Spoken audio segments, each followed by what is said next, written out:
ಕಿಚ್ಚ ಸುದೀಪ್ ಅಭಿಮಾನಿಗಳಿಗೆ ಇಲ್ಲಿದೆ ಸಿಹಿ ಸುದ್ದಿ. ನಿಮಗೆಲ್ಲ ತಿಳಿದಿರೋ ಹಾಗೆ ಕೋಟಿಗೊಬ್ಬ 2 ಸಿನಿಮಾ ಕನ್ನಡ ಹಾಗೂ ತಮಿಳು ಎರಡೂ ಭಾಷೆಗಳಲ್ಲಿ ದುಡ್ಡು ಬಾಚಿದ ಸಿನಿಮಾ. ಸಾಕಷ್ಟು ಯಶಸ್ಸು ಕಂಡಿದ್ದ ಈ ಚಿತ್ರವನ್ನು KS ರವಿಕುಮಾರ್ ರವರು ನಿರ್ದೇಶಿಸಿದ್ದರು ಹಾಗೂ ರಾಕ್ಲೈನ್ ವೆಂಕಟೇಶ್ ಮತ್ತು ಬಾಬುರವರು ನಿರ್ಮಿಸಿದ್ದರು. ಈಗ ಹೊಸ ಸುದ್ದಿ ಏನೆಂದರೆ ಕೋಟಿಗೊಬ್ಬ 2 ಅದರ ಮುಂದಿನ ಭಾಗ ಅಂದರೆ ಕೋಟಿಗೊಬ್ಬ 3 ಚಿತ್ರ ಇನ್ನೇನು ಸೆಟ್ಟೇರುವ ಸುದ್ದಿ ಕೇಳಿಬರುತ್ತಿದೆ. ಸೂರಪ್ಪ ಬಾಬು ನಿರ್ಮಾಣದ ಅಡಿಯಲ್ಲಿ ತಯಾರಾಗುತ್ತಿರುವ ಈ ಚಿತ್ರದಲ್ಲಿ ಕಿಚ್ಚ ಸುದೀಪ್ ರವರೇ ಮುಂದುವರಿಯಲಿದ್ದಾರೆ.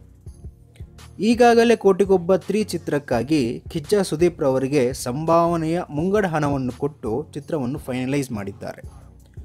ಕೋಟಿಗೊಬ್ಬ 2 ಚಿತ್ರವನ್ನು ತಮಿಳಿನ KS ರವಿಕುಮಾರ್ ಅವರು ನಿರ್ದೇಶಿಸಿದ್ದರೆ, ಮೂರನೇ ಭಾಗವನ್ನು ಕನ್ನಡದ ಹೊಸ ಪ್ರತಿಭೆಗಳಿಗೆ ನಿರ್ದೇಶಿಸುವ ಲಕ್ಕಿ ಚಾನ್ಸ್ ಸಿಕ್ಕಿದೆ. ಅಕ್ಟೋಬರ್ ವೇಳೆಗೆ ಕೋಟಿಗೊಬ್ಬ 3 ಚಿತ್ರದ ಟೀಸರ್ ಅನ್ನು ಬಿಡುಗಡೆ ಮಾಡಿ ಚಿತ್ರೀಕರಣ ಪ್ರಾರಂಭಿಸಲು ನಿರ್ಧರಿಸಿದೆ ಚಿತ್ರತಂಡ. ಈ ಸಿನಿಮಾದ ನಿರ್ದೇಶಕರ ಹೆಸರನ್ನು ಆಗಲೇ ಬಹಿರಂಗಪಡಿಸುತ್ತೇವೆಂದು ತಿಳಿಸಿದೆ. Thanks for watching. ಈ ವಿಡಿಯೋ ನಿಮಗೆ ಇಷ್ಟವಾದಲ್ಲಿ ಲೈಕ್ ಮಾಡಿ, ಶೇರ್ ಮಾಡಿ, ದಯವಿಟ್ಟು ಗಮನಿಸಿ, ಸಬ್ಸ್ಕ್ರೈಬ್ ಮಾಡೋದು ಮಾತ್ರ ಮರೆಯಬೇಡಿ.